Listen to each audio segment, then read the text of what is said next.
결국은 사무소의 운영의 핵심 포인트는 뭐냐면 시간과 인건비를 고려하고 생산성을 고려하고 최종적인 결과물이 어떻게 되는지에 따라서 용역비와도 상관관계가 있기 때문에 설계비가 낮다면 이런 모형 제작을 할 수가 없어요.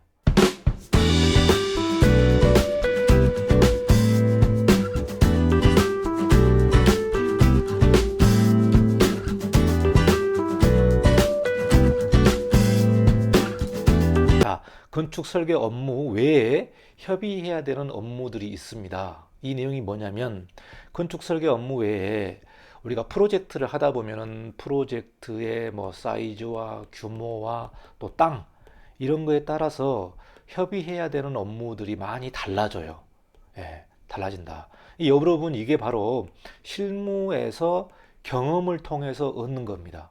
학교에서는 이런 내용을 전혀 알 수도 없고 또 설령 실무를 가더라도 이런 유사한 프로젝트를 경험해 보지 않으면 이러한 내용들을 몰라요.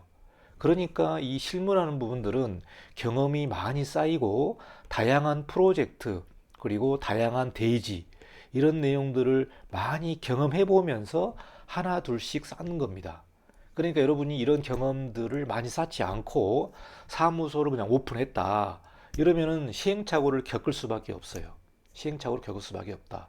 때로는 큰 문제에 봉착할 수도 있고, 때로는 소송에 휘말릴 수도 있고, 때로는 영업정지를 당할 수도 있습니다.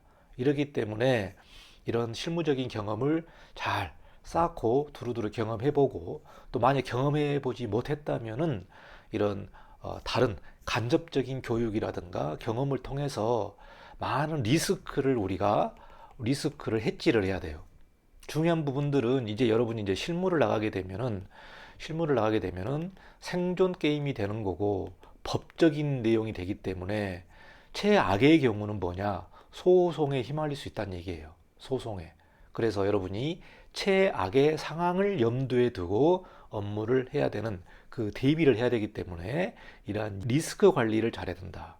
리스크 관리를 특히 건축사 사무소를 오픈했다든지 또 여러분이 실제로 건축사로서 일을 하면서 이런 부분들을 좀 잘 체크를 해야 되는 부분이 되겠습니다. 자, 그래서 건축 설계 업무 외에 협의해야 되는 업무는 뭐냐면 앞서 설명드린 계약을 우리가 할 때에 그 계약서에 별도로 또 작성을 해가지고 이 부분은 건축주가 돈을 내야 되는 내용입니다. 이렇게 설명을 해야 되는 부분이 되겠죠. 자, 여기서 보시면은 먼저 건축 심의 업무, 우리가 심의를 받는 그런 땅들이 있어요. 주로 이제 큰 도로변, 서울시 같은 경우는 이런 큰 도로변에 이런 땅을 프로젝트 할 때에 이렇게 이제 심의를 받게 되는 겁니다. 자, 그래서 건축 심의 업무를 하게 되면 이제 심의 도서를 작성을 해야 되잖아요. 그 심의를 받아야 되기 때문에 설계에 비해서 일부분 더 추가되는 내용이 되겠습니다. 자, 그리고 에너지 전략 계획서 심의 수수료는 우리 건축 법규 시간에 배웠습니다만은 500제곱미터 이상에 되는 건축물은 에너지 전략 계획 대상이기 때문에 한국 부동산원이라든가 한국 생산성이라든가 이런 부분에다가 심의를 받게 돼요. 이 부분은 이제 허가 절차입니다. 허가 절차인데 이 심의 수수료도 70만 원, 100만 원 이렇게 나옵니다. 큰 프로젝트 같은 경우는 200, 300까지 나올 수 있겠죠. 이 비용도 업무에 포함을 시킬 거냐. 인테리어 설계, 건축사 사무소에서 인테리어 설계까지 같이 하는 경우도 있습니다. 그래서 인테리어 설계는 별도 프로젝트이기 때문에 별도 계약을 하셔야 되고, 자, 토목 설계 굴토 심의는 뭐냐면은 지하 2층이라든가 지상 10m 이상을 굴토할 때에 토목 설계를 해야 되죠. 그리고 지하층을 무조건 설계하게 되면 토목 설계를 해야 돼요. 그러나 토목 설계 비용도 단순한 토목 설계 비용도 한 200만 원, 300만 원, 좀 큰 거는 500만 원 정도까지 들고 굴토 심의 같은 경우도 뭐 100평 기준으로 따지면은 한 1000만 원 정도 들어가기 때문에 소규모 프로젝트에 할 때는 이 설계비가 작기 때문에 이런 토목 설계 같은 경우는 좀 비용이 큰 경우가 되겠죠. 뭐 조그마한 다세대 주택, 꼬마 빌딩 같은 경우 설계하게 되면 뭐 2천만 원, 3천만 원, 4천만 원인데 굴토심의 한다고 해서 4천만 원에서 1천만 원까지 포함을 해버리면 너무 설계비가 싸잖아요. 그러니까 여러분이 이런 셈법에 또 특히 이런 공사비라든가 설계비의 부분에서 이제 실무를 가면은 조금 더 꼼꼼히 챙겨야 되는 부분이 되겠습니다. 주변 건물 사전사후 조사, 건물 안전성 검토는 주변의 건물이 뭐 한 50년 된 건물이라든지 40년 된 건물이 있다는 경우, 그리고 또 특히 지하 공사를 할 경우에는 이 굴토심의를 받아야 되면서 사전 사후 조사 이런 내용도 해야 됩니다. 이것도 이제 건물 한 개당 150만 원, 200만 원 그렇게 하거든요. 이것도 비용이 들어가죠. 또 문화재 굴토 조사 같은 경우는 우리 서울시의 사대문 안에 있는 뭐 종로라든가 중구라든가 이런 데 보면은 문화재 보호 지역이라든지 문화재 지표 조사라든가 그런 지역들이 있어요. 우리 토지 이용객 확인원 때 보면은 그 지역을 알 수 있잖아요. 그래서 그 지역 같은 경우는 문화재 굴토 조사를 해야 돼요. 이 내용도 한 1,000만 원 정도 들어가고 또 단순한 입회만 하더라도 한 300만 원 들어가거든요. 이 비용도 건축주한테 알려줘야 되고 별도 업무로 가야 되는 거죠. 예, 프로젝트의 성격상 또 땅의 성격상 별도 업무로 가야 되는 부분이 맞습니다. 자, 그리고 개발행위 허가 업무는 우리 시골에 농지를 뭐 대지로 바꾼다든지 형지를 변경한다든지 뭐 산을 깎아서 뭐 리조트를 개발한다든지 이런 경우는 개발행위 업무가 들어가니까 별도의 업무가 되겠고, 집안조사, 측량, 현안 측량 이런 내용들도 설계를 하면서 기본적으로 이제 건축주가 자료를 제공해야 되는 업무가 되겠죠. 자, 그리고 모형 제작, 최종 모형. 요즘은 이제 설계사무소에서 모형 제작하기가 쉽지가 않아요. 이 부분은 여러분이 아마 사무소를 운영해 보면 아마 알 거예요. 사무소를 운영해 보면은 인건비 비율이 상당히 높습니다. 그리고 모형을 제작하려면은 시간이 많이 걸려요. 결국은 사무소의 운영의 핵심 포인트는 뭐냐면 시간과 인건비를 고려하고 생산성을 고려하고 최종적인 결과물이 어떻게 되는지에 따라서 용역비와도 상관관계가 있기 때문에 설계비가 낮다면 이런 모형 제작을 할 수가 없어요. 그리고 모형 알바를 구하려고 해도 구할 수가 없어요.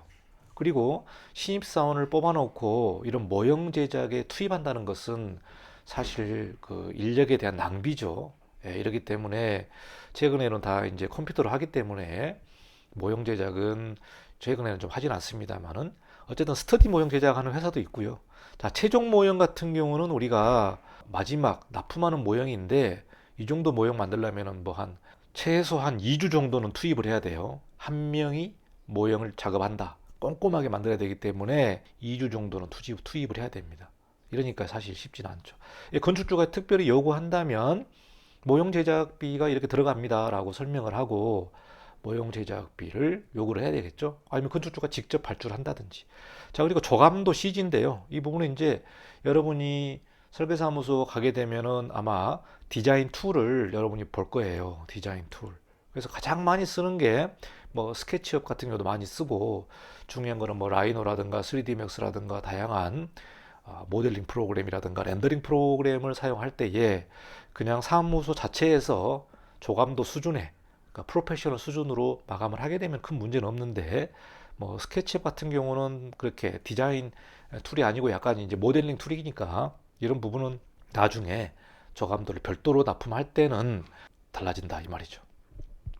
자, 그리고 동영상 같은 경우도 여러분이 이제 학교 다닐 때는 뭐 이런 것도 무비도 만들어 볼 수 있겠지만은 이제 실무 나가면은 분양을 해야 되고 또 물건을 팔아야 되기 때문에 동영상 수준도 굉장히 좋아야 되는 거죠. 이런 부분은 이제 별도 용역으로 줘서 뭐 용역비만 5천만 원, 1억까지 나오기도 합니다.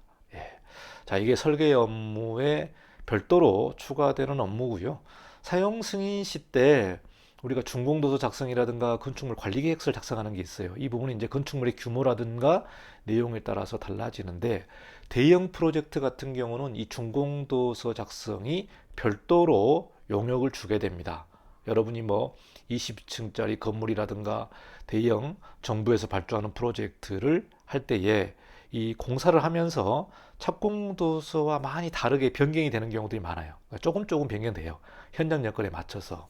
그래서 이 부분들을 이제 마지막으로 준공도서를 작성할 때는 현장 여건을 반영을 해서 준공도서를 작성하게 됩니다. 이것도 별도 비용이 발생하는 거죠. 근데 프로젝트가 작은 경우는 준공도서 작성 비용이 그렇게 들진 않습니다만 이제 프로젝트가 클 경우에 이런 내용들도 든다. 자, 그리고 우리가 건축물 관리법에 건축물 관리 계획서라는 게 있는데요. 여러분이 이제 건축물 관리 계획서는 일정 규모의 이상이 되는 건축물은 관리 계획서를 작성을 해야 되고요. 사용 승인 때 해야 되는데 이것도 프로젝트가 큰 경우에는 관리 계획서 만드는 것도 상당한 일이 들어가는 거죠. 그래서 이것도 별도로 가는 것이 맞다. 이렇게 보시면 될 것 같습니다. 프로젝트가 작으면은 뭐 큰 문제가 안 되지만 이 부분도 어쨌든 간에 설계 계약서에 들어가 있는지 안 들어가 있는지를 여러분이 좀 잘 체크를 하셔야 되겠습니다.